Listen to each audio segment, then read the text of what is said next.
YouTube is right, folks. Look at this huge thing. It's amazing. And I just wanted to tell you something about FMS. So this is a beautiful 1400 millimeter FMS T-28D Trojan, okay? So it is beautiful. It's huge. It has flaps. It has retracts. It has a pilot that wiggles. Only in mine. You have to do that to your own. And we'll show you how to do it. And guys, this flight should lead up to the rest of our chronological events. But let's show you the retracts real quick. Oh yeah. And let's just show you the flaps real quick.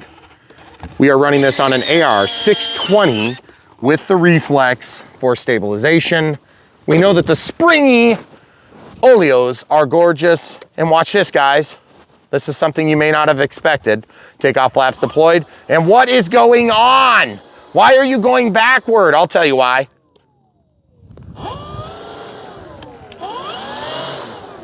That's because we enabled thrust reverse and I just armed it so it'll go forward again. Very cool. I'll show you how to do that, hopefully. Here we go, takeoff flaps deployed. Beautiful, that's a 50%. Out of the flaps, out of the gear.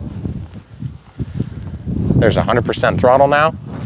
Showing you on 4S, camera crew and I are gonna get behind the sun. Coming back down the runway with the wind. Oh yeah, baby!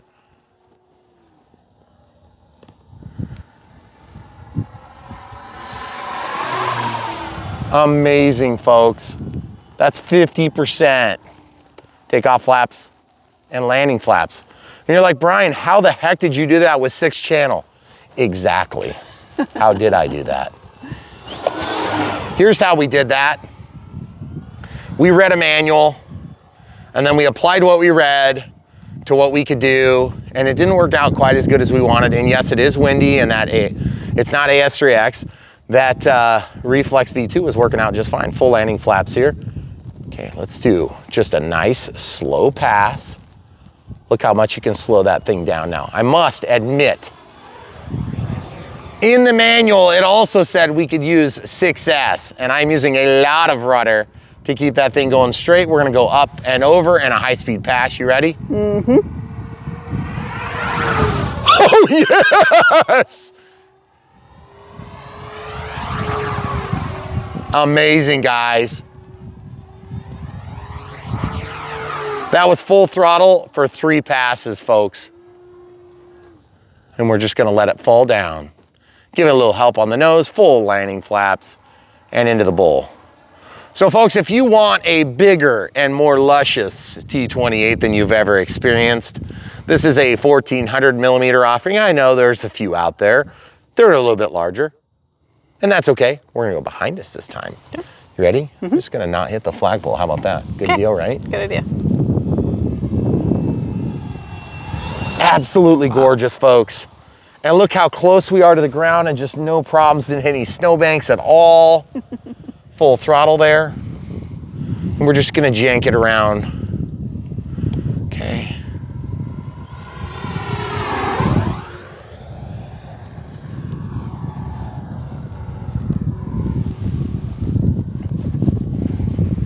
You guys see on that 4S, it's not doing too shabby, is it? That's amazing.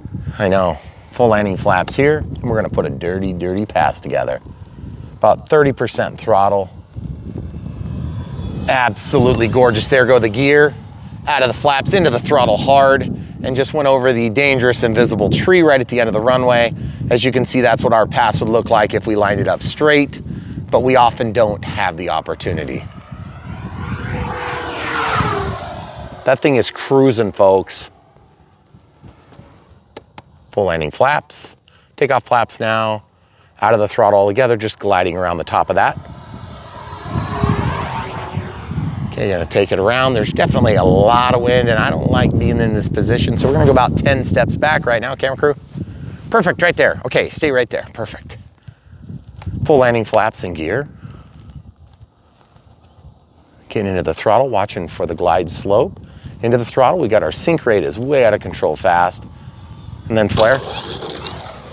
That was more of a smash and go, but we did definitely do a touch and go sort of. We touched it really, really, really, really hard.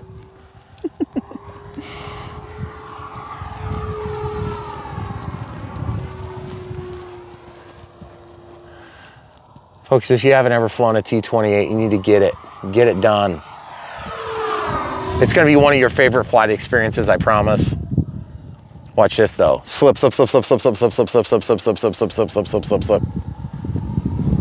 Look how much you can slow that thing down. Out of the gear, into the throttle, hardcore, right through this little hole. Oh yeah, it's the way she likes it. We do have a voltage alarm on this plane. The voltage alarm is gonna chime when we get close to running out of juice. Probably coming in out of focus, something fierce right now. Camera crew hates blue skies. And that's our countdown. Base leg reversal, that's weird. So as you can see, a little bit speedy there for a final, but we definitely have some windage to deal with today, and the wind is strong. So what I'm gonna do is I'm gonna go out here, I'm gonna bleed off some inertia over the top of the trees where all the rotor lives. If you guys aren't familiar with what rotor is, it's what PPG people don't like. Okay, full landing flaps coming out. You'll notice the change in pitch slightly. That was me, because we have flap compensation. So going down, sinking, get that sink, sink, sink, sink. There we go. Now it's sinking. Now you see it's sinking too fast. There we go. And then reverse thrust to slow it down nicely. That wasn't so bad. It was definitely not near as aggressive as like an avian thrust reverse. But it did slow you down. But you can't even hardly hear it. No. So I programmed it into this channel, which is actually manipulating the flap channel, folks. So really all I've done is I set up my flaps, and then I mechanically adjusted them to overshoot, changed the overshoot mechanically, and then set from 0, the center of the channel, to plus 150 to operate the whole sweep on that, because we didn't need all 100% forward and backward to actually operate those flaps. We only needed about 110%. And flaps on FMS models generally do need to go above and below 100% to reach full parked position and full down barn door setup, okay? So we basically ran them up too high, adjust them mechanically on the spline of each servo, and then that allowed us to play an operational range of 0 to plus 150. And then on the bottom of plus 150, we mixed just past to get us our full thrust reverse. Then I made another mix, excuse me, that allowed me to minimize my throttle to no more than 50% output. And we show you how to do all of it. Then, or actually slightly before that, we programmed the ESC to attempt to get it to receive a 6S battery, which it never worked. So don't waste your time on that. It was on auto for cell count. We set it to 6 and it refused to work.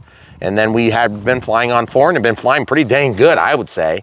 But there again, when we ended up putting it back to auto, it worked fine on 4 again. Then we also changed the first mode, which is like RS or something like that. And we'll show you exactly what we did. Then we changed another mode, which was the rotation of the prop. So the default rotation on my plane is actually to be going the wrong way. And the way we can do that is so that we can also piggyback onto the flaps. The only other way to do it would be to actually reverse those 2 servos, which would be a huge pain in the butt, but it could technically be done. But why not just change the setup? You're gonna have to go into the programming on the ESC to do it anyway. Now, alternatively, you can turn on that feature and you could, instead of using an AR620, you can use an AR8210. Did I say that right? 8020. 8020T, sorry. 8020T has no AS3X or safe, so you can use the Reflex V2 with your receiver, just like we did on this model. But then you have the additional channel, you have no messed up mixing, you just do your flaps like normal. Then you have your stabilizer on, stabilizer off, auto leveling on, which we don't have. We have 4 stars on, so it's always on, and that's okay, because I'm not gonna fly this plane without that stabilizer, folks. Right. So that being said, I must say, very happy that we got all that done on a 6-channel receiver. You shouldn't be able to, okay? But we did it. And we do stuff like that all the time. And for years, we've been doing that here on YouTube, showing you how to do the things that the hobby companies tell you you can't or shouldn't do. And we'll show you how to do it. We'll show you how to do it safely. But just remember, guys, if you're not a skilled pilot, this plane is not the easiest T-28 we've flown, but it's also not bad at all. It's not as hard as some of the 1.5s we've flown in the past. I feel like it gets on the ground, it squats good. The only thing I've noticed is that maybe it does truly call for a smaller battery. Put a bigger battery in a smaller plane, then it's going to fly a little heavier. I feel like my wing loading is just a little bit more than I'd like it to be, but I want longer flight times. So I went with a 5000 4S. Now, maybe if I went with a 3200, which is only a couple, what they recommend, a 2600 4S. And I said, that's a dinky battery for this big plane. So I said, whatever, we'll just try this. I bet that thing would scoot on that size of pack because it'd be so light. But there again, you think about the percentage of the overall mass of this aircraft compared to the percentage of the overall mass that constitutes the battery or the fuel that flies that thing, and I just don't see a huge difference in percentage basis. So if you look at that plane and you like it and you want to help support us, first things first, stay tuned. You can watch the whole entire explosion of video footage that's going to help you understand how we got to this point, and then you can decide if it's worth possibly investigating. Now, I'm going to warn you, one thing that's totally true about our solution here, and I'm going to go into thrust reverse, is that the thrust reverse only works, it only works when you're in full landing flaps, okay? That has to be tied together, otherwise it won't work, okay?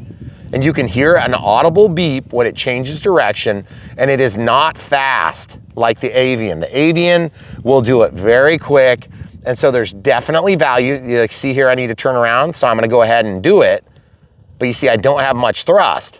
You see that? I just don't have hardly much. And I'll show you what I'm gonna do real quick, which I'm gonna do in the shadow here. Hopefully the camera crew can pick this up. Yep, you're good. I'm gonna click, I'm gonna go down to mixing. Mixing, and I'm going to show you where I did my throttle mix. So what that does is that cuts it to less. So I'm just going to reduce this so it's forcing less of a maximum throttle ratio. Okay, so I'm in reverse now. I should be able to get it past moving, okay? Yep, see, I got a little bit more to it. And remember, your throttle is weird on a tricycle. You see how the nose gear is lifting? It's just windy enough that it's not happy, but you see I can go forward or I can go back, but there's an audible beep and there is a bit of latency in that transition. So it's not gonna be just exactly like an Avian ESC in that regard. And I want you guys to keep that in mind.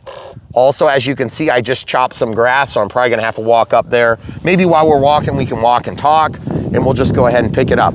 But just keep in mind, this is an awesome plane. It doesn't need thrust reverse. The reason I do thrust reverse is because we take off and land from basically a 272 feet or 275 feet. Well, that's total. It doesn't include your And that's to the center of this. But then you guys see that tree that you can see right now? Yep. We can't see that most of the time when we're filming because it goes right off the end of the driveway, and it's one of our favorite trees, so we don't want to cut it down. I mean, in the summer, it's easier to see. Yeah, But now it's terrible. when there's foliage on it, it's quite easy to see. But now that I'm back on the runway, I'm gonna go forward and just show you it can turn reasonably tight. But then watch this, thrust reverse. See what's happening? It's wind vaning because there's no way for me to force that nose gear on the ground. Oh, yeah. So it's hard to control. That's hilarious. Now I can sort of turn it. And then you hear that beep? That's so cool that you actually get audible feedback. So the Predator ESC does actually allow for flight in forward, reverse thrust, and all those good things. So now what we're gonna do is we're probably gonna take one more sorties, but I'm gonna just get lined up and then we'll come right back to it if you guys wanna hang tight. All right, so take off flaps. And guys, I gotta say, this thing flies really nice. I love flying T-28s. They're one of my favorite planes. And it's so weird because when we first started doing RC, me and my wife both felt the same way about T-28s. We're like, lame. But now that I've had a few of them, I love it. It's like one of my favorite planes. And I always love yellow planes. Yeah, yellow planes generally look amazing and they are easy to see in the sky, even when the sun is baking us like it is now. Yeah. Okay, so I'm gonna try to do this pass on you good. I know it's gonna be somewhat blinding. I closed one eye there. I love the black on the flaps. It looks so cool. Ooh, sorry guys, I janked it at the end there. I was losing my nerve on that. I thought I was gonna maybe hit the tree. And so I just played it safe, and I shouldn't have done that. I should have just flown it. Love the lights, by the way, guys. It's just enough to help keep you out of trouble. Okay, full landing flaps and gear.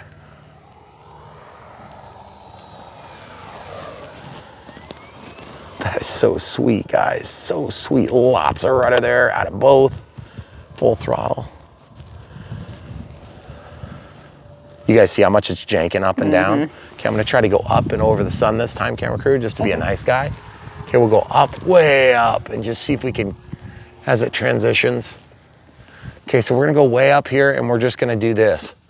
We're just gonna glide off the inertia and take off flaps. The gear are out. Now they do suggest not flying thrust reverse in the air. You might burn up your ASC. I'm sure we're having focus issues, so I apologize. My camera crew is one of the best in the industry. She's gonna get it under control. But as I'm gonna do, I'm just gonna basically ride this down. Full landing flaps coming out.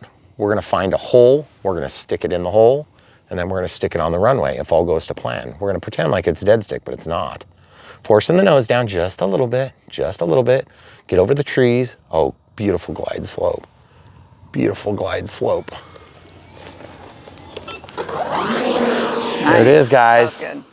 So as you can see, back and forward thrust, and this thing is just phenomenal. I gotta say, it's definitely not as intense as like the E-flite 1.2 meter, but I can tell you one thing about it. One thing about it that's nice, that the E-flite 1.2 meter has, that this doesn't, is of course the Avian ESC is a heck of a lot easier to set up, but it is gonna end up being slightly more, and you'll notice that I'm getting wind baited again. No matter what I do, I can't turn it toward us. So I'll see if I can work with Mother Nature and see if I can turn it around here. Maybe if I turn it far enough, it'll help us. Okay, there we go. I just really wanna reverse thrust it back. Oh, you son of a gun. It doesn't matter what direction I put the rudder, I just can't get it to go. Yeah. Okay, so I'm still really pleased with this airplane. Amazing performance from FMS as always. It's a feature we didn't know existed, and we should have, and we apologize for not noticing it earlier. Hopefully, we didn't have this available on a bunch of other planes, but maybe it's something that just came out. I don't remember seeing 4 wires on ESCs maybe before like this. one other time or something. Right, and we all said, what the heck is that yellow wire? Well, that's what the yellow wire is. It's a signal lead that allows you to flip between forward and reverse. And there is an audible beep when it happens. We can hear it. You probably can't in the video. Not, yeah, that's true. But it's just, we show you exactly how to do it. And you'll be able to hear the beep then. Yeah, in the video too. Yep, and that's right. if you want to see an 8-channel setup, we just did the FMS P47D 1.5. And I don't know for sure though if that Predator ESC had this feature on it. If it did, it could really use the thrust reverse. And guess what?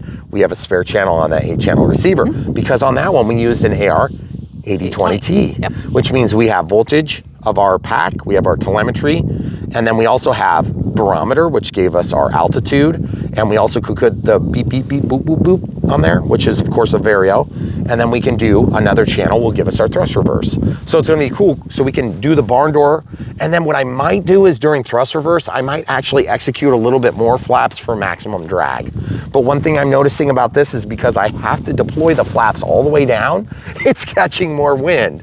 And so that's forcing the weight to come off of the nose wheel. So just an irony of problems, which I usually do to myself, but man, what a sweet plane. And 1.4 meters is enough that you can still get the thing in the dang car without taking it apart. But that being said, that plane is good. I like it. I've liked every T-28 we've ever done, to be fair.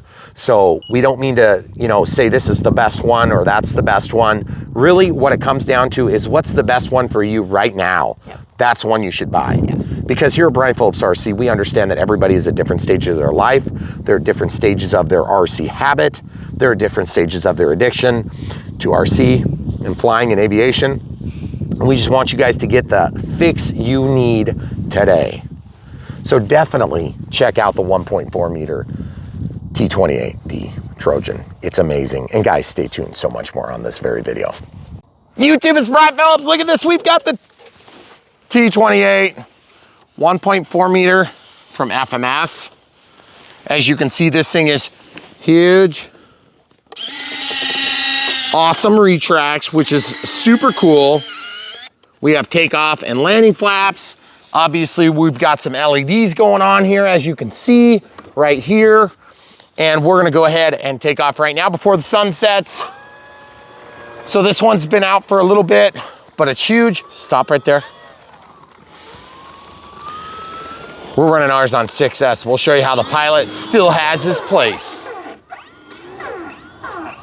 So obviously 6S is not okay. So I'm gonna go 50% throttle.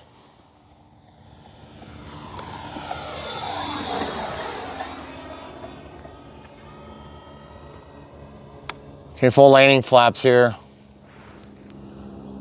Fortunately, we have tons of power. Oh, love the landing light, looks amazing. And we're just gonna kind of go back and forth a little bit and try to slow it down. So, as you can see, guys, the ESC is not happy about 6S, so I don't know what the deal is. If we basically have some sort of an issue with the throttle management, or how exactly we're gonna deal with that. But I guess we're gonna fly it on 4S and we're gonna come right back. YouTube, it's Brad Phillips. Look at this. We've got the T-28 in a 1.4 meter size. As you can see, it's huge, but not quite as huge as some other offerings right now. And we do have some awesome retracts, spring-loaded oleos on all three, which is really nice, and definitely have LEDs all over this place. So that's why we're filming in the sunset. Big flaps. Here goes nothing, guys. 4000 4S. We'll see if we can get this thing out here and show you what it can do. Full disclosure, I did some carving thinking we were gonna run on 6S, but then the ESC did some weird stuff. So we'll talk about it after we figure it out. 50%, 100% throttle, 70% throttle. Oh yeah, no problem getting in the air. There go the gear, beautiful sunset. Full landing flaps now. Oh yes. 50% throttle on 4S, look at this. Absolutely gorgeous.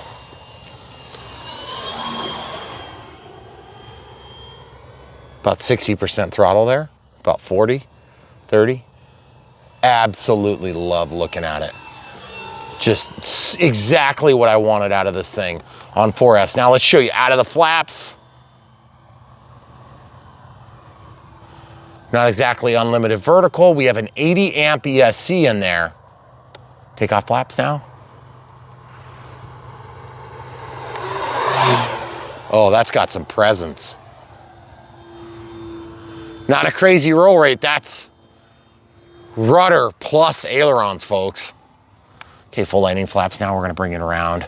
Let's go about 4 steps toward the runway, please. That's good. Those LEDs are pretty directional, guys, but you can definitely tell what direction you're going, which is nice. That is so sweet, guys. Totally sweet. Into the throttle hard, though. So basically what we did here is we're filming and it's like one of the first, wow, we had a really down pitch moment there. I don't know if you guys saw that, but it was pretty intense pitch down.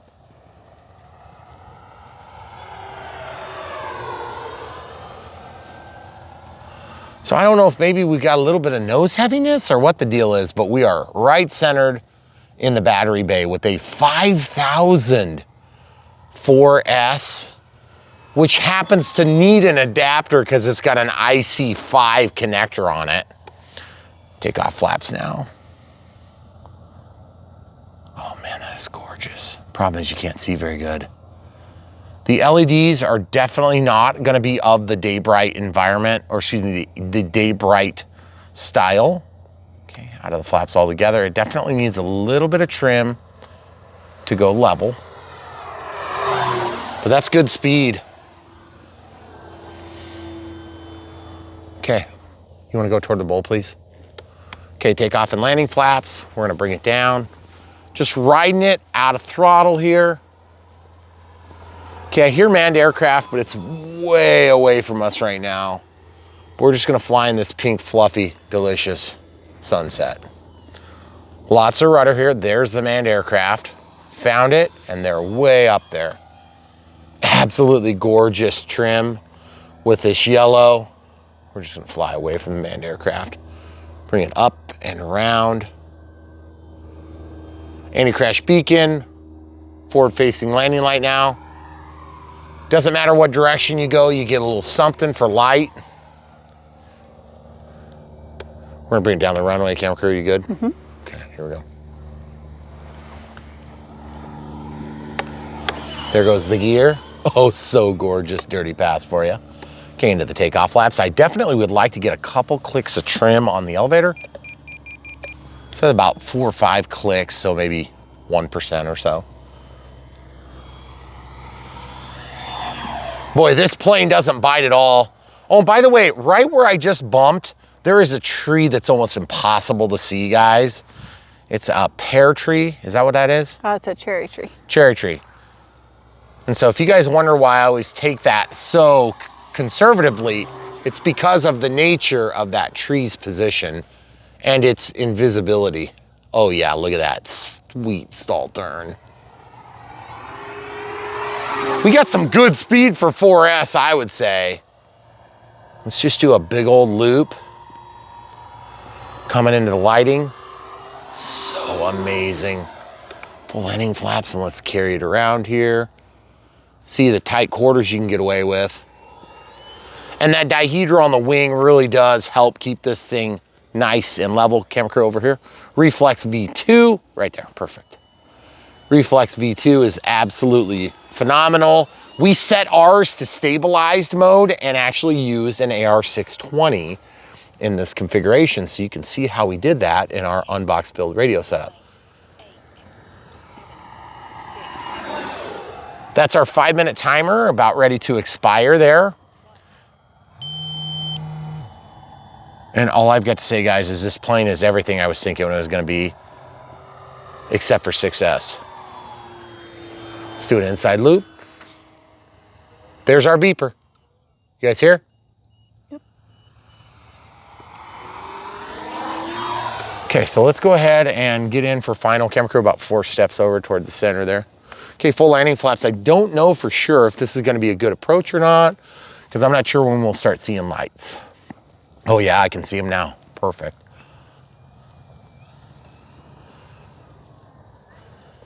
There it is, guys. A lot of rollout. It's a pretty heavy plane still.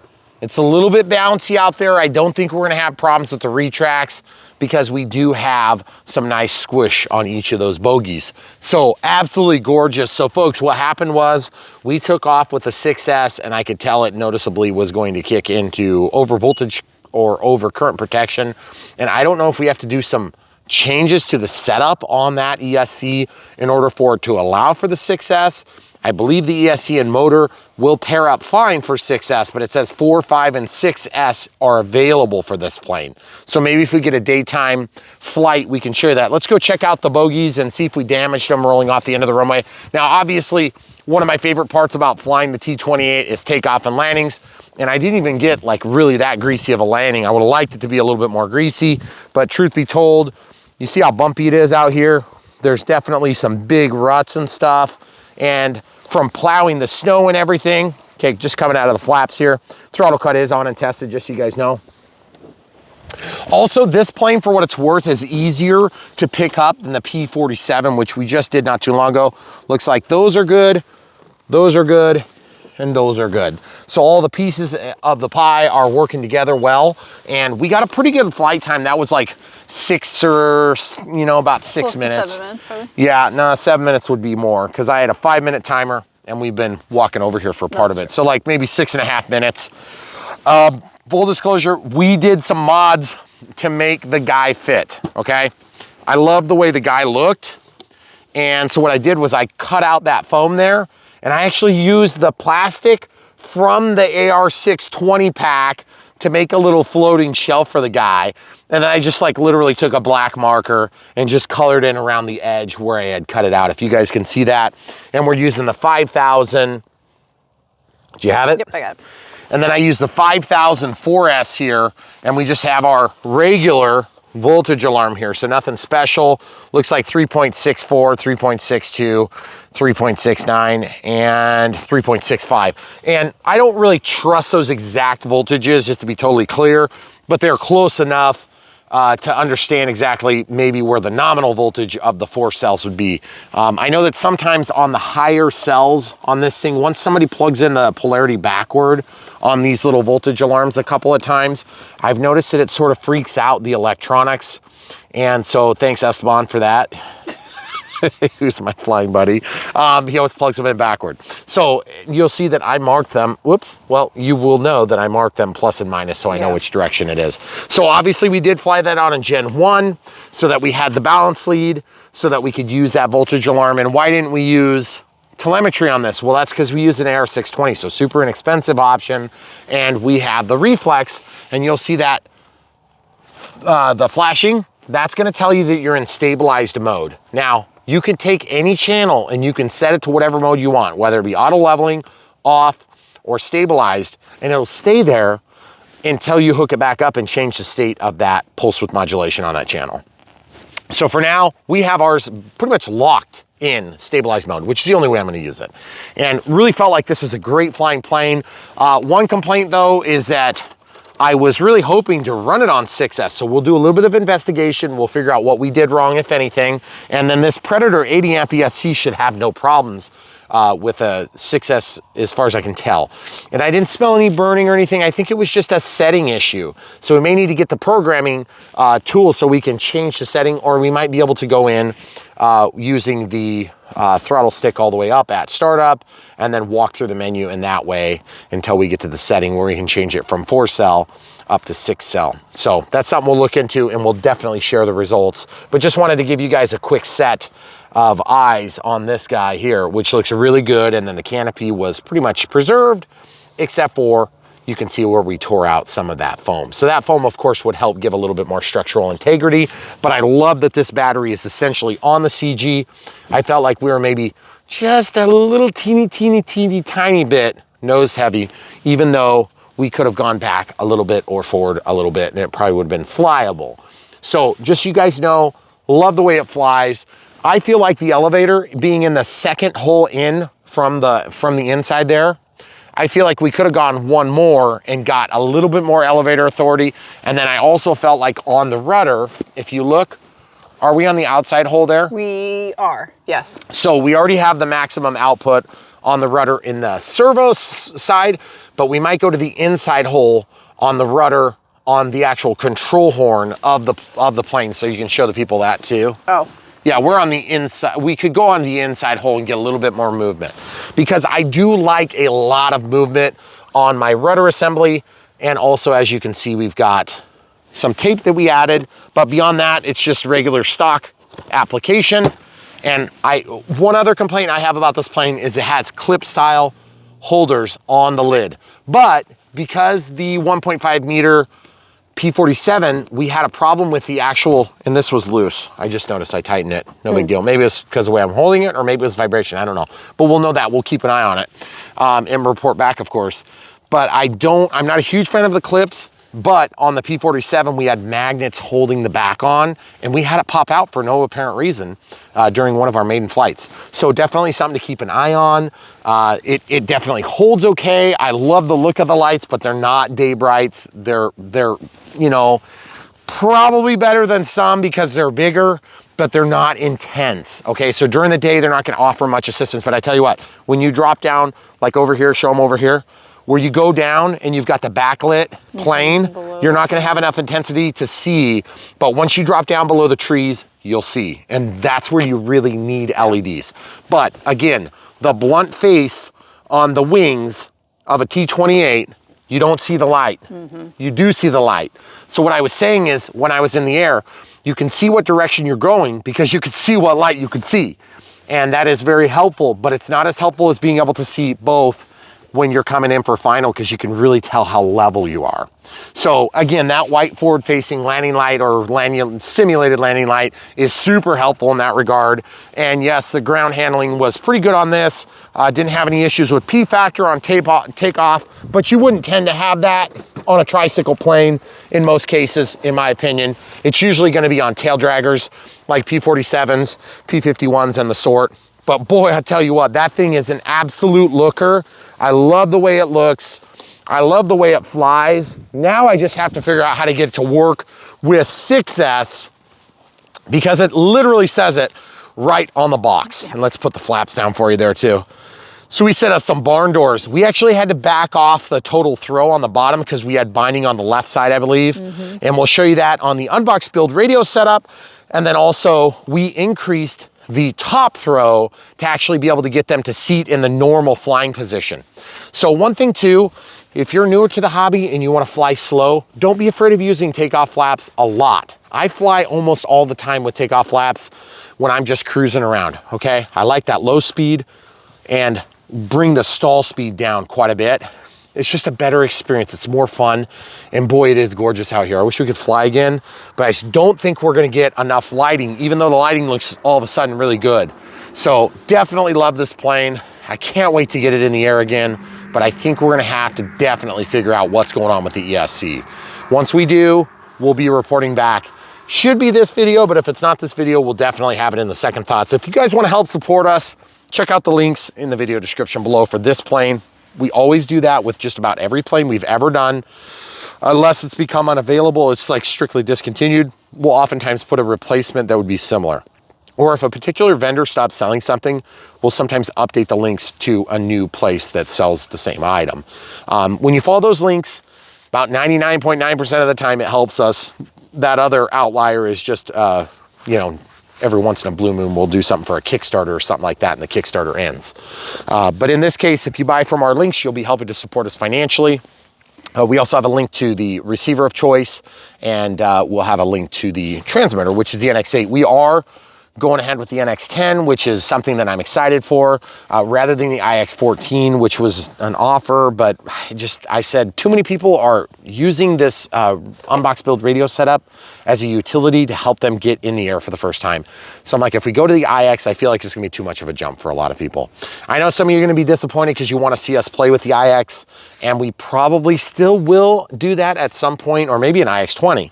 But just not right now, because I think there's so many people that really need help getting their feet wet, and that's what we're gonna do. And that's what we've always done here on Brian Phillips RC, because I remember what it was like to be brand new, wanting to learn, and having a hard time getting help locally, but there are a lot of good resources out there, and you just have to look a little bit. Of course, we hope that we make your short list of resources that you'll reach out to when you need help, and we'll try our best to help you. If you have questions and comments, leave them down below in the comments section, but we have had a harder time keeping up. So that leads me to the next point, which is if you want to become a Patreon, we do happen to see those comments quicker. It's not actually a benefit, otherwise you'd have to pay tax on it, on any gifts you send that direction. And so we specifically don't list that, but we do tend to see them a little bit quicker. So anyway, if you're a Patreon, special thanks to you guys for being supporting us all these many months or whatever we've been doing the Patreon. We really do appreciate you guys. If you want to do PayPal for one-time support, we love that. And we also got super thanks. Super thanks are amazing. Yeah. Like it's a new thing. And so we're really excited to be able to share some of those proceeds with Google. But we're really glad you guys did that, whoever you are out there. And yes, since they changed the tags or the handles, they call them handles for the names on YouTube, we don't always know who you are. So yeah, we have to go based on like a little thumbnail image, and sometimes we have a hard time keeping people straight. So we appreciate you, whoever you are, who are supporting us in that way. So lots of different ways to support us. We love doing this stuff for you, and we're gonna keep doing it as long as you keep coming back. And definitely, if you haven't subscribed, subscribe, click that bell for notifications, and come back and watch more. And there's gonna be more on this T28 and probably other T28s, I'm just saying, in case they maybe show up and they're like gigantic, maybe 2 meters or so. That'd be cool. Just wanted to say, just in case. So we don't want you guys to be, you know, standing there like chewing your nails saying, oh, I wonder if it's gonna happen. Well, let's just say that we hope it happens very soon.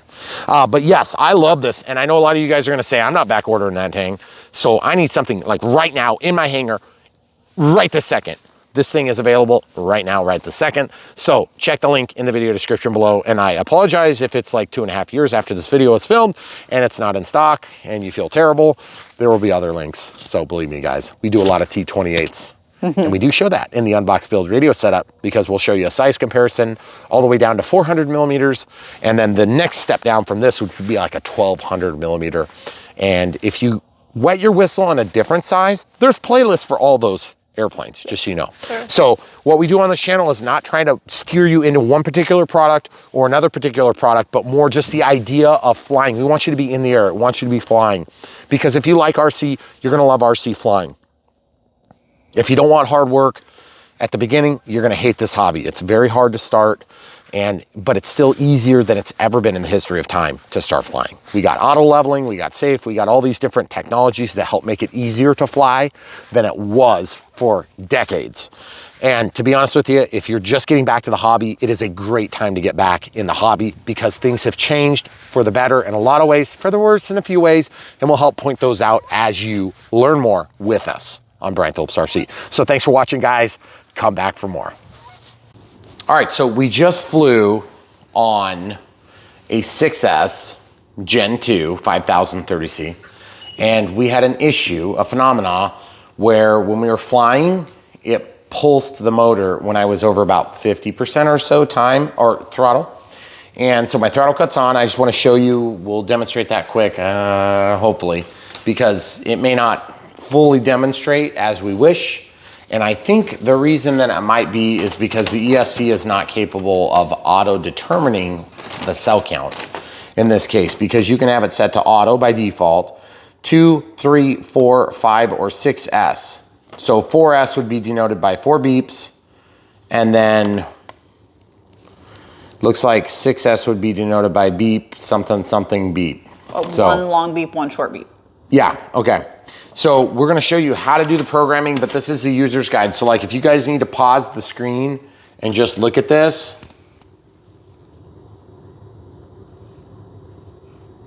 Okay? So you don't have to necessarily look it up or dig it out, but now you can just look at that. So this is at 91%. I just checked it on the SBC battery checker. I wanna see if I can demonstrate the problem. Now this is something that I have to do with the prop on or I can't load the circuit. So don't worry, guys, I'm not gonna hurt myself. I'm gonna do this carefully. I'm gonna make sure everything is set right. You also notice that I have my receiver out and I have that goofy yellow wire hooked into a white line that goes through a Y cable into channel 6, and then the other one goes out to the flaps as it were before, okay? Now, why are we concerned about that? Well, that's because the Predator ESC may actually have thrust reverse as a feature. So I'm gonna test that right now in parallel to flaps. Now, it could be opposite of where the flaps actually reside. So the flaps could be like down, it could go to the reverse thrust. The flaps could be up, it could go to reverse thrust.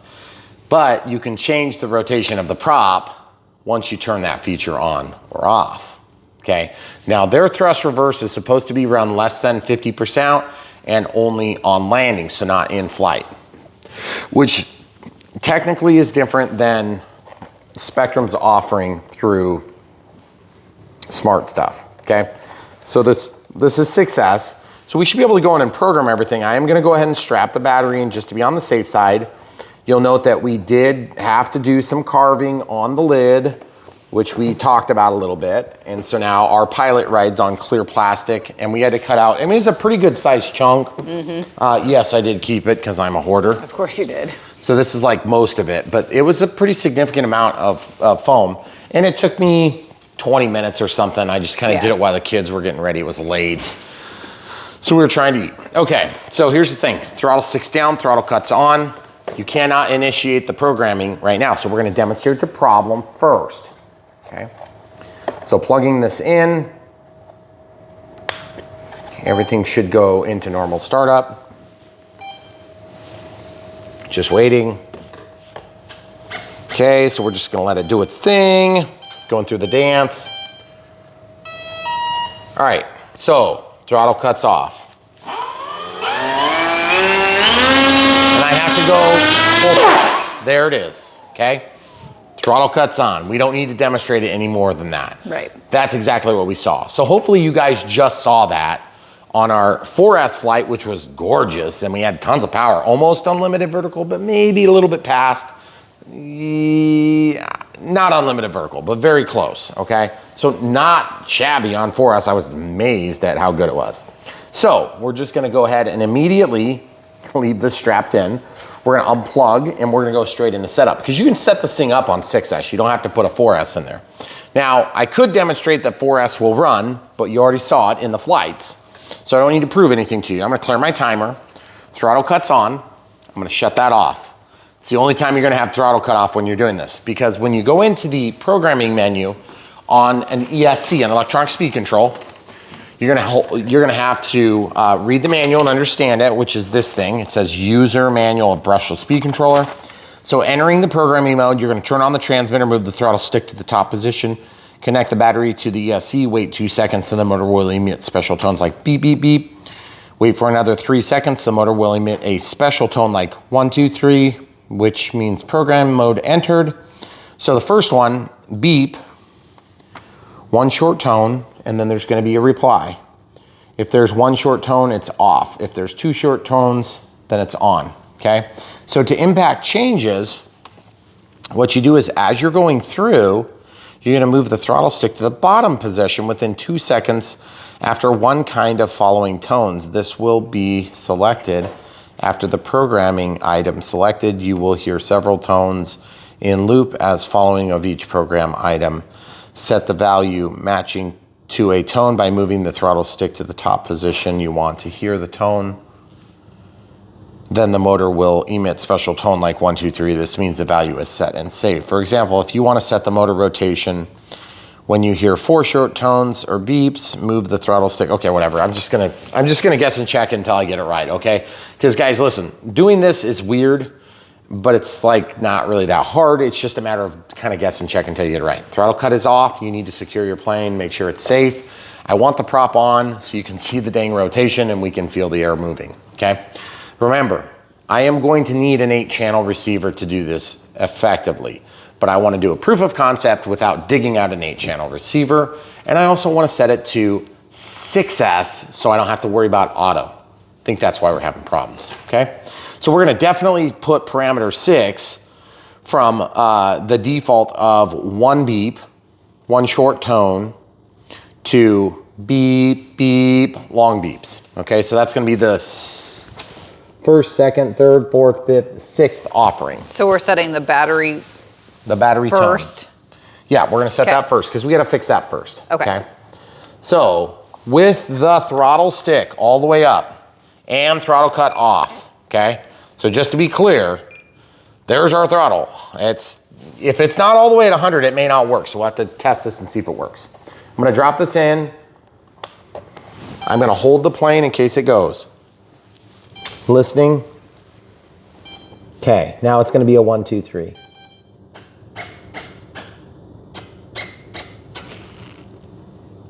It initiated.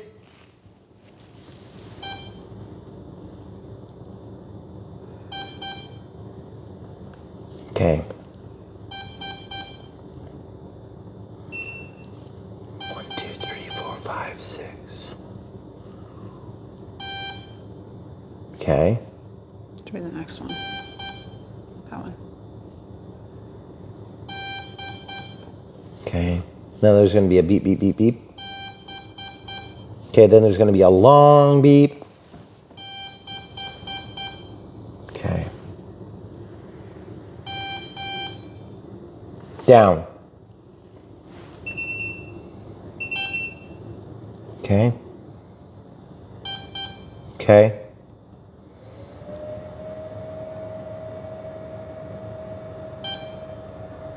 Uh-oh.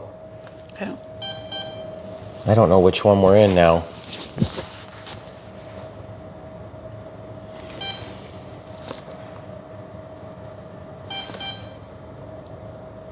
Beep or beep beep? 1 long, 2 short.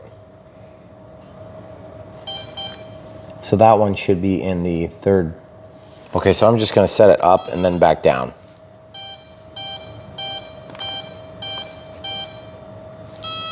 Now it says 6S though. Okay, so I don't think we got it, guys, but throttle cut's back on. Just in looking at this, I was looking for a long beep, or excuse me, a beep and then a long beep. Okay, so we're just gonna see what happens. It should be armed. It's working now, okay?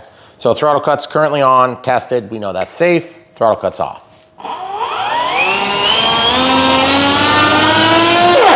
There it is, okay, about 50% it goes to the freak out mode, okay? So what we need to do now is we need to figure out what we changed, which again, there is a programming guide, but you can also just get a programmer to do this too. A programmer, like on our Avian ESCs, looks something like, whoa, like this, okay? So that is not gonna work on this because it is a different piece of equipment, okay? There are a million different programmers. So we're gonna try this again. Throttle cut is currently on. I'm gonna power down. Okay, now I'm gonna throttle cut is off and throttle stick is all the way up. And it's 98%, so I guess I'm gonna try. Okay, so that's even for trim. Okay, here we go. Listening. 2. There's 1, 2.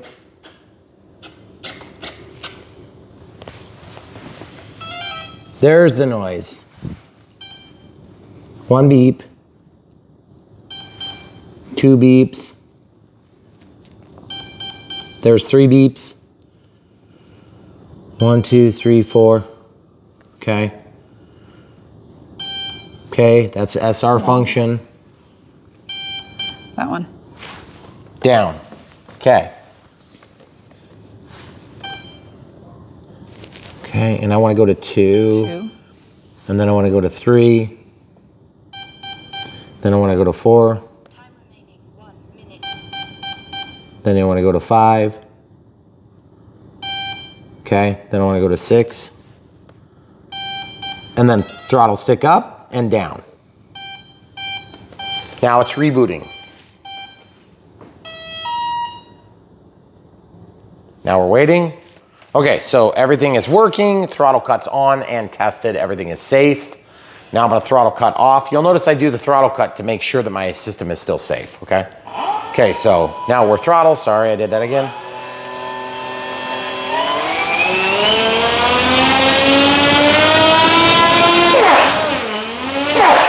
Still farting. Okay, so throttle cut's on.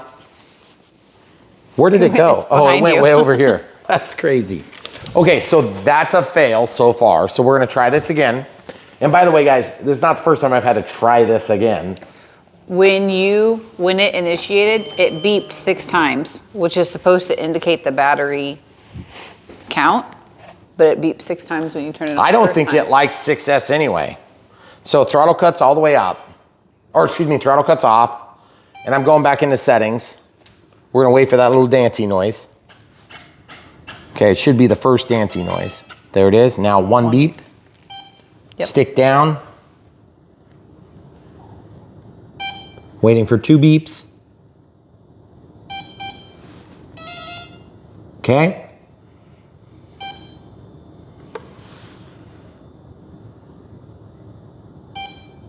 Now we're gonna let this reboot. Okay, so we're still in the menu. Mm-hmm. So I'm gonna go back to 6. Wait, no, we're still in this one. So on 2, I go up and hold the stick up. Stick back down. Come on now. Stick up. Okay, stick down. Now it's rebooted. Okay, so this one should allow us. Okay, so now we know that 6S is not gonna work at this point until we figure out what we did wrong, which is possible we did nothing wrong. Throttle cut is not on. Okay, so as you can see, it's moving. Now I'm gonna go take off flaps, landing flaps. But it's still going forward. Yep.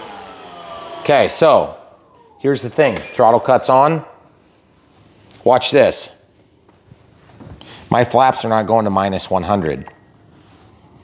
So if I go to servo setup and just for grins, I'm gonna set that to 100, okay? All right, so now throttle cuts off. That's forward. Take off flaps. That's reverse, baby. Reverse. Now it's gonna freak out with 6S because there's something not quite right about the 6S, but we do have thrust reverse now, which is pretty cool. So just to be clear, throttle cuts on.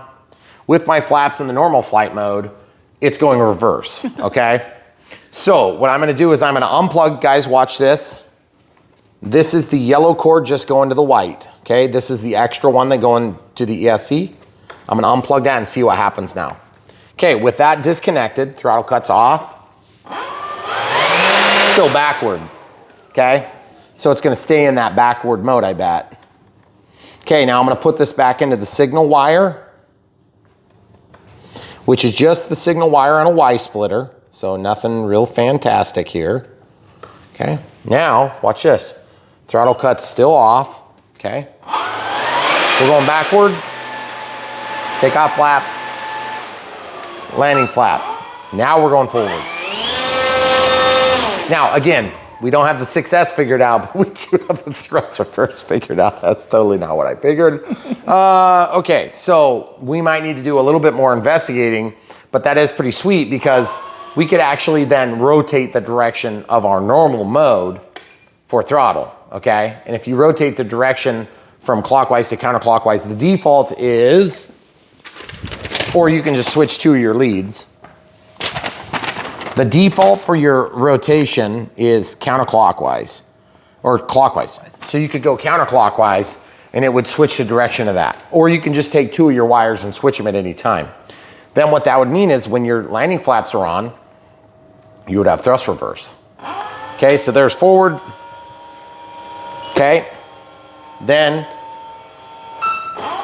there's reverse.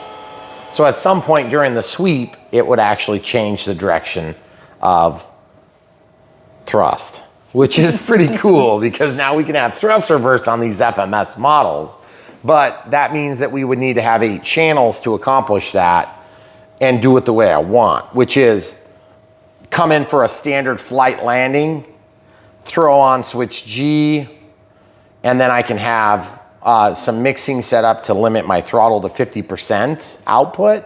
So maybe I rescale it so I mix 100% to 50, and then that would cut it in half, and then that would protect the ESC because they say you can't be over 50% output. Or we just do it and then just see if we blow it up in a million pieces. But the cool thing is now we know that it's possible to do it, and you can do it without buying anything. You just have to go through the weird instructions. And I still don't know what's going on with 6S because it most definitely said on the box 5S and 6S compatible.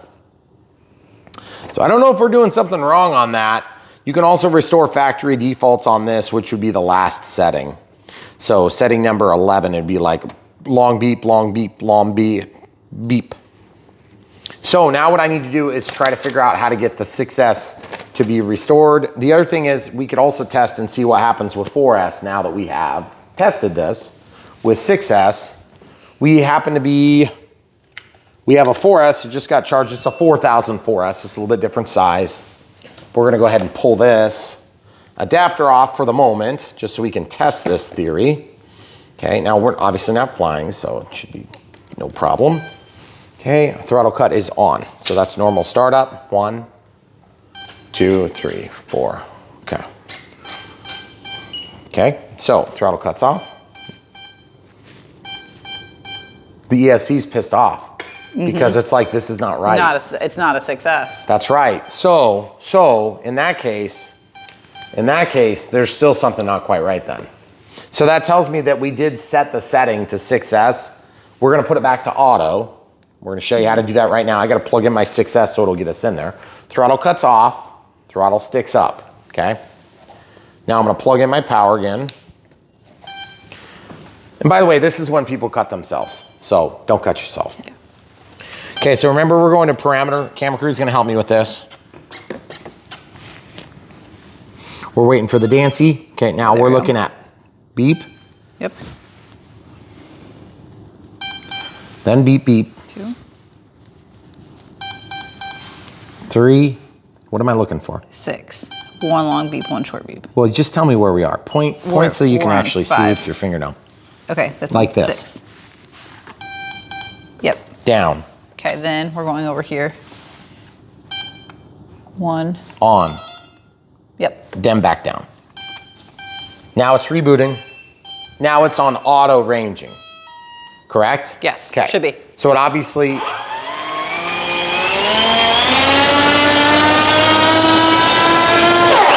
okay, so it just doesn't like it. There's something, I don't know if Yeah. the timing gets mixed up or what. Are we in auto ranging for auto timing?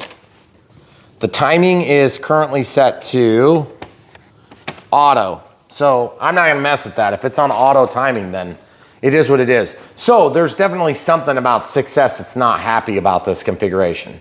But I'm actually quite satisfied with the fact that we will be able to now do thrust reverse if we want. Okay, now I'm a little bit annoyed because I didn't look into this earlier, but I'm very happy that we can actually do the thrust reverse. Okay, so throttle cut is on, sticks down. Let's plug in our 4S, make sure everything works. It should work fine, okay? So the normal beep startup, okay, second beep. Got the dance, no rejection noise. And that was 4 beeps for Throttle 4S. cuts off. Full throttle, and then stays forward right now because really coming back, watch this. Now it's reverse, okay?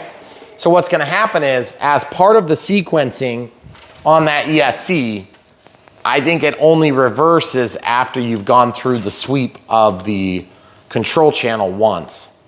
So in order to actually make this work, you will have to make some pretty distinct practice runs at the beginning of your startup sequence. So like for instance, you can remind yourself to move the stick back and forth and then move the stick back and forth to verify, which is not a big deal, but it is definitely not as smooth as avian, okay? Yeah. So we have found that with Spectrum stuff, even though FMS makes this and they're making the E-flite stuff, they're putting in the E-flite electronics, which are Spectrum, okay? So not to beat up the Predator in any way, it's just a different application, different product. It's still pretty sweet that we can do thrust reverse. So now, of course, I'm all excited and I want to make thrust reverse work. But I just want to point this out. Throttle cuts off. We're still in thrust reverse. Okay, so that literally fell out of my mouth. Okay, what happens with thrust reverse? You can loosen your prop. Okay, throttle cut is on, by the way. So I'm going to tighten this back on. It's not broken or anything. It just, there's a lot of torque going on and there's not like a real great way to tighten that on. But we just talked about it in our 4S flight today, how nice it would have been to be able to slow this thing down with thrust reverse. Yep. So now I have the difficult task of deciding, is it better to rearrange the mechanism on my flaps so that my thrust reverse is somehow a mix associated to my flaps that kicks it from 80%, and then when I go to 90% by using my normally assigned thrust reverse switch, will that then cause the thrust reverse to actuate without interfering with my flaps, even though I'm using the same channel? That's the question, because watch this. Thrust reverse is currently on, okay? So anything I do is in reverse, as you can see by this knot trying to get pulled in, okay? Stick down. Now it's forward. So just to show you, and it's a lot more efficient this way, see? Definitely blowing that, okay? And that's at 6% throttle. Okay, again on 4S. So that leads me to a whole new mind-numbing list of things to try. And honestly, I think really the only safe way to do it is to have a dedicated channel for that. Now the cool thing is the P47 1.5 that we just did the other day technically would be capable of doing it because what did we use in there? An 8020T. So we could actually plug that in. So in order to have thrust reverse, the AR620 is just not gonna cut it. Unless you wanna tie it to another channel like we did here. Now what I meant by renegotiating all the manipulating the channels, okay, this is throttle cuts on and tested. What I'm talking about is this. If I go to the monitor mode, okay, throttle cuts on. That's regular flight mode, okay? So that would be what would be considered thrust reverse, okay? So I'll show you. So here's thrust reverse. Whoops, throttle cuts off. That's thrust reverse, okay? So we're at plus 135. Now, my throttle cut is not on, so let's be careful. So when I go like that, now the thrust reverse should be off. Okay, so I'll show you that. As you can tell. Definitely. Throttle cut is definitely on. So, but do I want it to be on just because my flaps are deployed? No, not really, because I fly around with landing flaps before I land. Right. But what I could do is I could make a step that's an intermediary step, okay? And what would happen is throttle cut is on, by the way, where my flaps only go down to 75%, okay? And then what happens is switch G overrides it into the actual reverse mode, okay? So it will function just like what we had before. So the way I would do that is servo setup, I would change my flap back down to 80, but I don't know if it's gonna actually overdrive it with that set that way. So let's see what happens now. And we may have to change the rotation of the motor on the ESC so that the default state is forward, okay? Because I have things backward right now, okay? Throttle cut is on, throttle cut is now off. That's forward, okay? Now, take off flaps, you heard a beep. I don't know if you did. Yep. Now it's reverse. And it stays reverse all the way through the sweep. So what would happen is, all I need to do is now reverse the throttle, the whole thing.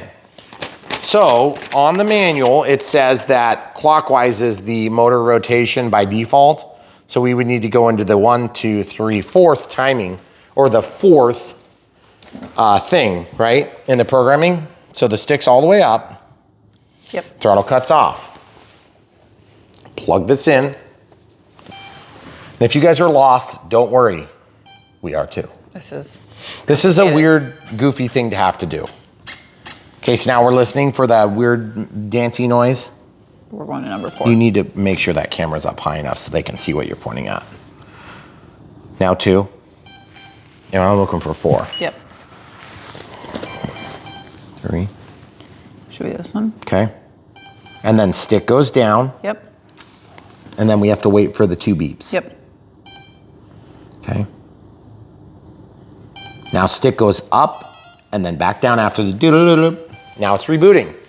Okay. So now if I were to stop this mode from happening, I'd probably have to switch 2 wires or switch that mode back, just to be clear. Okay. So throttle cut is off. It's currently on and I've tested it and it's good. Okay. So throttle cut is on, it's working. Throttle cut is now off and I'm going to go forward. You note that it's reverse. Watch this. There's your landing flaps. Still reverse. Take off flaps. Now it's forward. Regular flight, now it's forward, okay? So, throttle cuts on. Let's look at this. So, if you go over to monitor mode, if you go like this, there's takeoff flaps, there's landing flaps. It didn't beep, which means we still have forward thrust. Oop, throttle cuts off.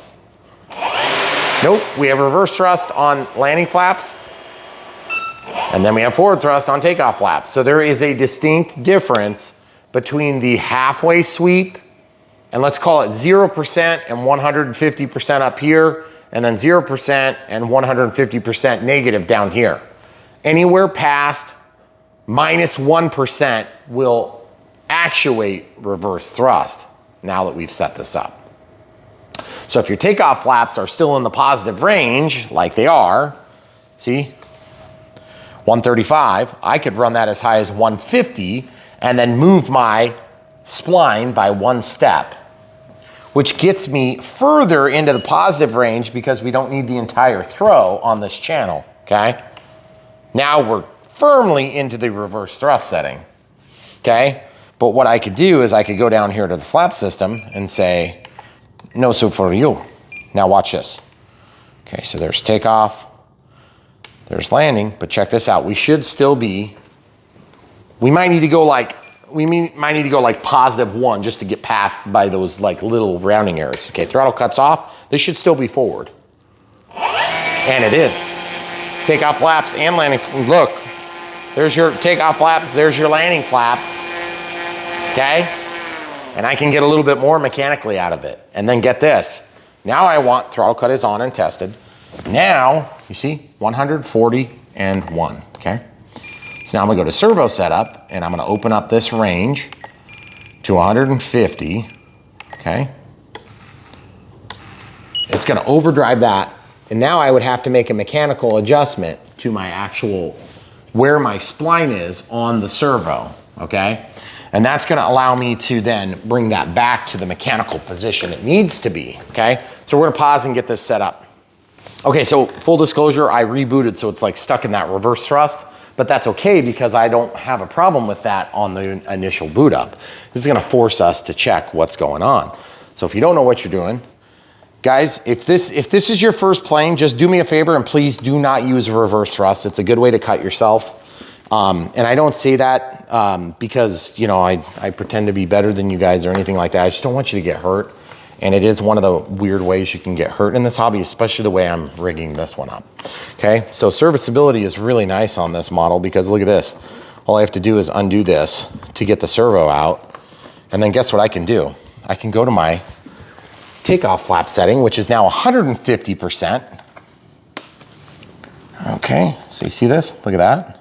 Sweet, sweet, sweetness. Is that attached? Yes, it is. Oh, yes, it is. Now watch this. Now I'm gonna go, I want this to be in a different position. I want the flaps in full takeoff mode to not be as far this way. So I need to go 1 toward the camera crew, okay? At any space, it doesn't matter. It just needs to be 1 toward the camera crew. Oh, for God's sake, this one's hard to turn. Geez, they had that tight. That's good.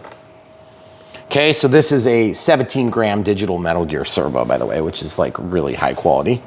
Okay, so now watch this. I'm gonna pull this off the spline and I'm gonna go one step toward the camera crew, okay?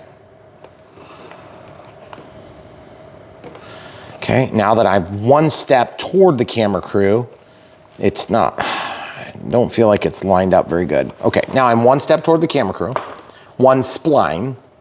Are you showing them so they can see? Yeah, I'm zooming. Okay, now watch this. So the prop. There's our takeoff flaps, okay? There's our landing flaps right there. Okay, so now I'm not quite where I need to be though, is the problem. Because now I'm not all the way out, so I would have to mechanically adjust the end. But the cool thing is, look, I'm able to get full landing flaps and I'm not activating thrust reverse yet, okay? Which that's plenty good for this plane. I would like it to be further, but if that saves me having to add an 8-channel receiver to do this, then that'd be pretty cool. Okay, so let's see if we can do this. So now I'm gonna pop this thing out.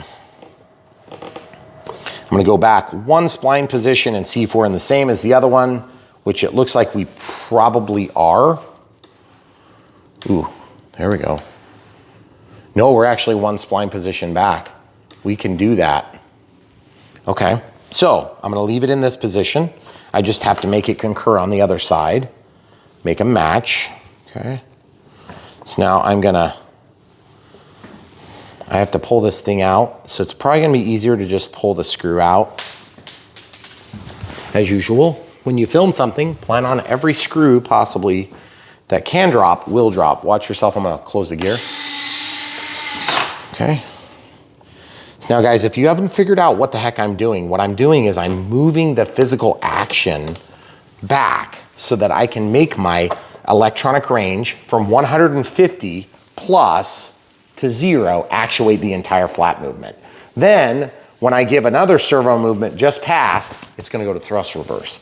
And I can actuate that with another switch, even though I'm using the same channel. We've done this trick in the past a few different times. Okay, so that's, looks like it might be right. Okay, so that's pushed all the way down, and you can see that we can now go ahead and collapse this and get that pushed back in, and we're not quite all the way down, you see? So what we'll do is we'll actually just undo this and screw it out a couple of turns. So guys, what I'm doing is I'm basically cheating. I am doing 2 functions on the same channel, which required me to not only reverse the motor rotation, and that's good because it's fail-safe, because when you first start the plane, you can't take off because it's gonna blow instead of suck air.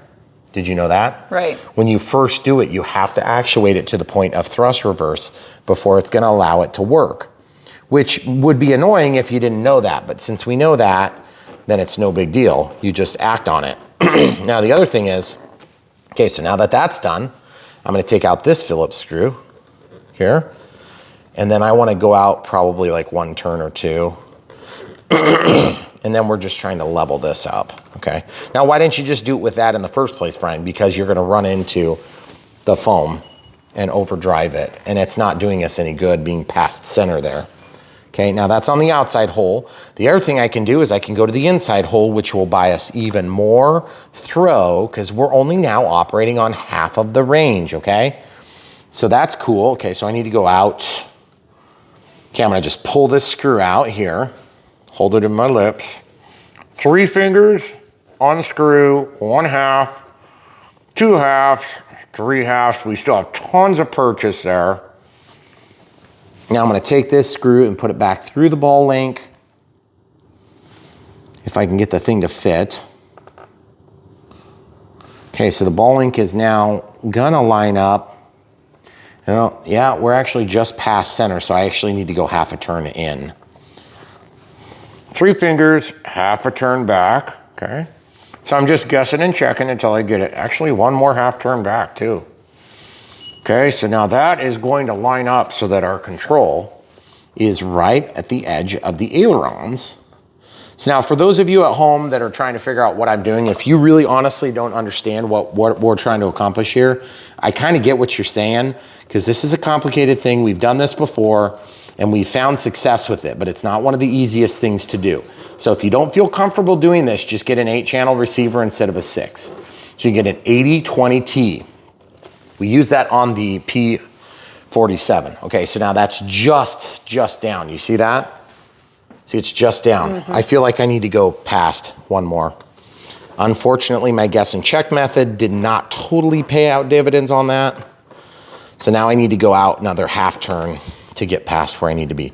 Sometimes you have to do a little guess and check, and that was one of those times, okay? So I don't know if you're giving them a good shot of all these little things I'm doing, but these little things are really critical. Now, this is one of those times too where you're gonna ask questions, and I'm not gonna be able to tell you exactly all the immediate steps because I don't do this from memory, folks. And then for those of you who are like, why don't you just figure it out and then tell us how to do it? Well, there'd be no fun in that. Okay, so guys, so I'm just, sorry about that, had a phone call coming in. And that was actually my buddy, Esteban. Sorry, Esteban, I hung up on you. I'll call you back. I'll call you back, and yes, I actually will. But yeah, so I'm pulling this screw out. Now, I'm gonna put it back in from the other side, and that should give us our half turn. And so camera crew, do you wanna try to explain what you think I'm doing so that you can, you know, for the layman that might be watching, The whole thing that you're doing? Just or like just the this 10,000 exact foot, purpose? like what is the purpose of what we're doing, all that, With the flaps and the reverse thrust? without having to add a channel? You're trying to only use part of the range of 1 channel so that you can actuate two different actions using the same channel, because you don't need the whole range. Well, because we were actually reducing the overall output on these. On the servo anyway. Just because the way the flaps functioned on this particular airplane. Yep. Okay, so that got us like almost perfect, okay? And you don't need a range on the reverse. You just need to get it to that past the point, half point, and then it will work. and then it will turn on. Yep. Yep. That's exactly right. So basically what we're trying to help you guys understand, see now that's flush here, and then this one is overdriven into the foam, okay? So take off flaps, landing flaps, and that's actually probably good enough for this. So what we need to do now is replicate that over here, which means I'm gonna show you a trick too, guys. See what I'm gonna do? I'm gonna take and flip this so it's on the edge of the table, and then I can bring this down so it's nice and serviceable. Okay, then I'm gonna use this. You can use a flat screwdriver or you can just pry that up, okay? So now I'm pressing pretty hard and undoing this screw. Now, if you don't have serviceable screws like this and you're trying to replicate this on a smaller plane, you can sometimes just melt a hole down to the screw, okay? Now you do have to take this out because we're gonna have to match the angle of that other one over there. And if you wanna show the people at home what I'm talking about, you can point with your finger. So this one is flat touching the foam, and it needs to match this one. So the position. The position of the output shaft, or the control arm, rather. So on that output shaft, there's spline, there's teeth. So you need to go up towards you. Yep. Up toward me, and about like that. Now, because we can test it pretty easy, we'll just test it real quick. Okay. Is that pretty close? Yep, that's close. Yeah, because then you're gonna have to go out a couple turns. Yep. Well, I guess no more flowers, guys. Did you break it? I broke it. I'm sorry, it hit a piece of granite. Now we can throw it away. Except we gotta pick up all the glass. Yeah, we gotta pick up. Is that actually crystal though? It is. That was crystal. Yeah. Son of a biscuit lover. Well, that's fine, guys. It's all in a day's work here on Brian Phillips RC. It turns out if I'm not breaking RC airplanes, I'm breaking vases. So don't feel bad, hon. I'm sure you'll never ever get another one of those. Probably not. Because you won't ever want to put my tools back into it. Correct. Okay, thought we're on the same page, Yes. like usual. Okay, so now I'm gonna get these two screws. I'm literally just gonna stand still. There's no sense of moving. Yeah, I know. I have shoes on too, so. Yep. It's fine. Okay, so we'll get these screws in. And we're doing okay on time still for another few minutes. And we're about done with this, actually. Mm-hmm. The only thing left is trying to get switch G to actuate the flap servo absolute position beyond the center of percentages, okay? So now I need to fix this too. See how this is up compared to that? So now we're gonna run this out, and we're also gonna go to the inside hole so we get larger action. Get out of here, cat. Make sure she doesn't get into it, please. Callie, come here. She is totally. Huh? She's totally. Get away, fine, too. cat. She's fine, she'll figure it out. Okay, so now if I line this up in that hole, it's obviously not right. Get back. So 3 fingers, and then I'm gonna rotate. This needs to come out. Stay back, Callie. Oh man, there. It's really tight. There's 1, there's 2, and then there's 3. So I think that's probably pretty dang close to where we need to be. Nope, 1 more. A little bit more. Okay, so there's 4. Now we are still in there firmly. We are not gonna lose it like we did the SU-27. Okay, so what do you think of that? That looks like it's too high, doesn't Yeah, it? I think a little more. 1 more? Yeah. Okay, there's 1 more, and that's the only, I can't do less than that, just so you know, full disclosure. So folks, on Brian Phillips RC, we like to bring you guys the latest and greatest, but also once in a while we dig a little deeper than most of the other guys. And we don't just tell you what we did, we actually show you doing it, because most of you need a little bit of help from time to time. And so that's why you're here on our channel watching this stuff. So we don't just get out the butter knife, you know, and talk about what we did with the butter knife, we actually do it. We don't just show the broken vase, we break it for you live on camera. Okay, so let's get this screwed in, and of course it's like awkward. See, that ball moves, it spins. And so it's very hard. Hey, don't move your feet. I'm trying to not move my feet. Because you're gonna be stepping in glass there, camera crew. Okay, so now I've got that in, and that's definitely gonna be really, really close. Let's see if it's good. Real good. Does it look good? Yeah. unless it's way off when you're done screwing. Okay, I think we're good. Take off flaps and landing flaps, and get this. Okay, so now I'm just gonna like lift my feet up. We might pause and clean up our broken glass and come right back. Okay, so we cleaned up the mess. Now we're gonna open the gear. We're gonna get this thing back on its feet. Throttle cut is on. Sorry about that interruption, guys. So now we're just gonna lay this down right here, and we're just gonna demonstrate something, okay? So, throttle cut is off. Still giving reverse thrust because we've never made it out of that mode. Take off flaps, still reverse thrust. Landing flaps, still reverse thrust. Throttle cut is on and tested. So now what we need to do is we need to basically make, okay, watch this, throttle cut's on. Let's go to mixing. Actually, we could go to, yeah, let's go to mixing. We're gonna do a normal mix. Input's gonna be switch G.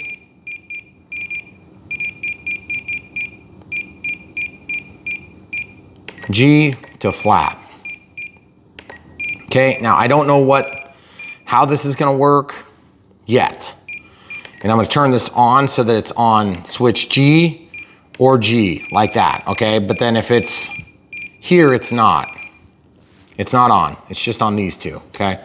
So that switch and that switch, otherwise it's off, okay? So on these two settings, I want the rate to be 55, and then let's see what happens. Oh, except we're in 0 right there, so you have to have an offset in this one.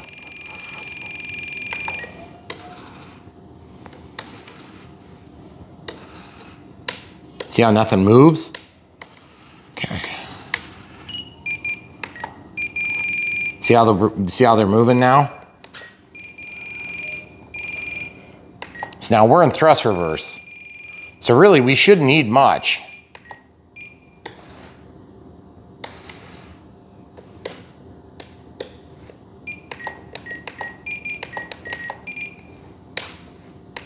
I don't want that setting there. I only want it here. Okay, so now all we need to do is we need to watch our flap setting. So in that setting, what makes it move? Not that. Does this make it move? Not that. And you know why? Because there's 0% in the middle on that G. So then you have to do an offset on this step. Okay? It doesn't need to be much, it just needs to be something. Okay?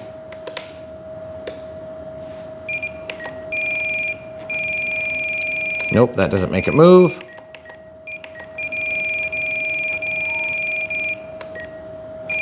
Why isn't it making it move? Oh, because I'm...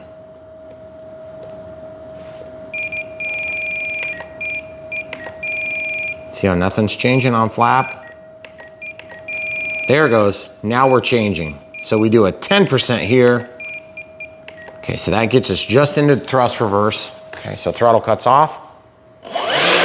There's thrust reverse. Now we're going forward. Take off flaps and landing flaps. Okay, you come into land and then thrust reverse. Pretty cool, huh? But then you see almost a non-appreciable change in the flap mode. Throttle cuts on, okay? So that's all we did is we made one mix. It's from G to flap, and there's nothing on 0, meaning the one that's forward thrust. Then on this one, we do 50% offset because that's a 0 count there. And then 10% mix on that. And then there it just drives to the full throttle, okay? So it goes from 3 to 11, 3 to 11. So it's enough that it's almost nothing, but if you go full throttle, you reverse, or you can go back to regular. Throttle cuts on. So it operates a lot like now. One other mix you could do is you could go in here, you could do normal, and you could say throttle. Okay, this is where you got to be a little bit careful. No, stay where you are. To throttle is going to be only on with G in 1 or 2, and it's going to be a rate of, I don't know which way it's going to be, so I have to do some guess and check. Okay, so throttle cuts off. So there's that. See, no, stay here. See how it says 27? Okay, so that's, oh, I can just do an offset.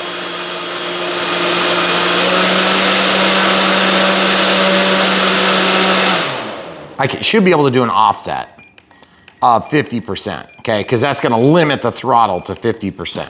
Okay, so throttle cut's on, now it's off. So it can never go, see it's at minus 100? 50%, but only on the down. Nothing's working there. Nothing's working there. See, that's going up, so I wanna go down. Look at this. Now that's gonna kick in. There's our 100%. So throttle cut's on. See how it's at 100? Now watch this. When I go to G, stays at minus 100, so we're safe, safe, and safe. Now throttle cuts off. We're at 96% minus. Stays minus, so we're safe. Say your throttle's there. It never can go over 50%, just like the manual calls out. Throttle cuts on.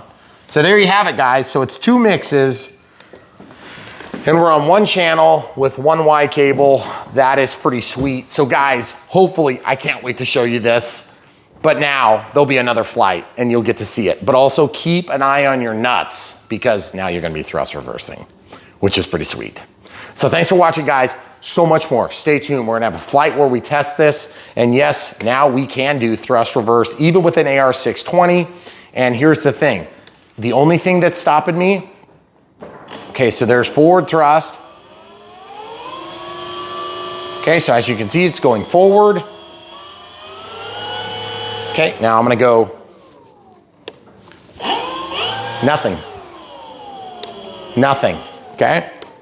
Because you have to be in landing flaps. So takeoff flaps, excuse me, takeoff flaps, nothing, nothing. See, you have to be on landing flaps. Now you have the opportunity to use thrust reverse. Okay, so as you can see, and in full thrust reverse, same thing. So you come out of flaps, it immediately goes back to forward thrust. And if you have throttle cut on, you never get into a dangerous condition. So I'm gonna just test this. Throttle cut's on, sticks 50%, excuse me, 75%, flaps down, flaps up, G in every position, and we're safe. Okay, so throttle cut still works. The mix takes care of everything. So really at this point, the only thing you give up is maybe another probably 20% more, but you already run into its own foam on this particular model. So super cool. Can't wait to see if it works as well as I think it will. And I hope you guys will stay tuned. So that's why you're here on Brian Phillips RC. We show you weird stuff that you probably shouldn't do, that you can do, and you can do it for cheaper than you thought. Or you could just buy an AR8020T. You could plug in that yellow cable to the signal line of the last channel and just set it up on switch G and do thrust reverse whenever you want. Also, one full disclosure, there's a little bit of a mix on that, okay? But that's not a big problem for me. I really don't care. And also what I'm gonna do is I'm just gonna make one more mix that disallows that, possibly while the flaps are in the takeoff or landing setting, excuse me, the normal or takeoff setting, but only in landing will that allow. So, shoot, one more step. Throttle cut is on. This is a safety thing. So I wanna go to one more mix. This one's gonna be normal. It's gonna be set only to operate when the switch B is in that setting or that setting, okay? So when it's in that setting, what the heck? Why won't it let me down there? So I guess it's gonna be G to G. Yep, G to G is what it's gonna be. No, it's gonna be flap to flap. That's what we can do. So we can do flap to flap, okay? So when switch B is in this or this, but not that, we want something to happen, okay? We want this to be disqualified, okay? So in those two modes, I want the offset to be, I think it was 10 and like 5 or, okay, so that doesn't work. That doesn't work. That does work. See how it's bringing it back level? Okay. See what happens now? Look. Okay. So takeoff flaps are safe. So now we just need to do the same thing for flap to flap.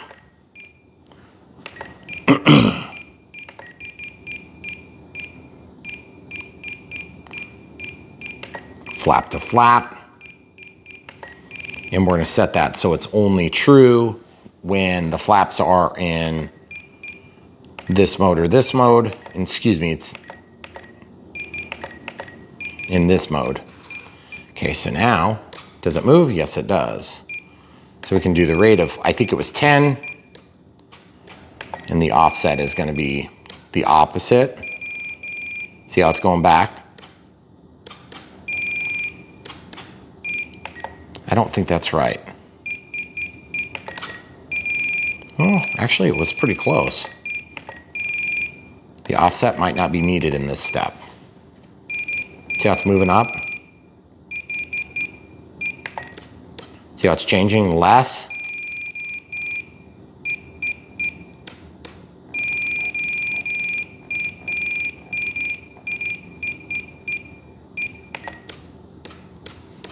Okay, so I'll play with this some more and then we'll show you what it is, guys, so stay tuned. All right, so guys, I just realized that that was causing a fast action. So I'm just gonna actually tolerate that because it's such a small thing and I don't really care. I don't think it's gonna impact overall flight performance. And generally I check switch G. There's one last thing I wanna show you before we go, and it'll be right before, of course, the flight. Throttle cuts off. Obviously we're working forward. Okay, throttle cuts back on. We've tested. At the beginning of the initiation, you're gonna need to know how to do this. It's a one-time thing, it's very simple. Okay, so unplug power. During a normal startup, you plug in your battery. By the way, cool thing, now that I redid that pilot, he bounces. He moves around, which is super cool. I didn't think it'd be cool at all, but it's so cool. Okay, so as you bounce down the runway, he moves, which is super cool. So now, watch what happens when I first give throttle. I'm gonna secure the plane. It's thrust reverse, okay? So what does that mean for you? Full landing flaps, full thrust reverse. We're still in thrust reverse, and then back and you hear the beep. So now we're in regular flight mode, regular takeoff flaps, forward thrust, landing flaps, forward thrust, no problems at all.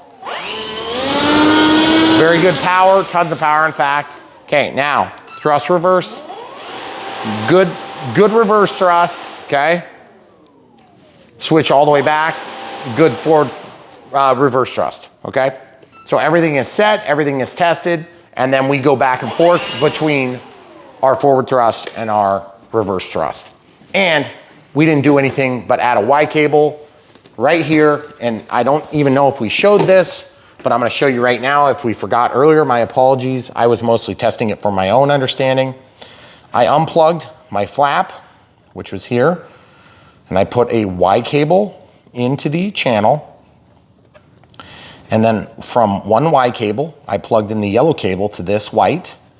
And then on the other flap channel, I just literally just plugged it back in, okay? So I'm stealing signal from one channel. And yes, we are forced into stabilizer mode.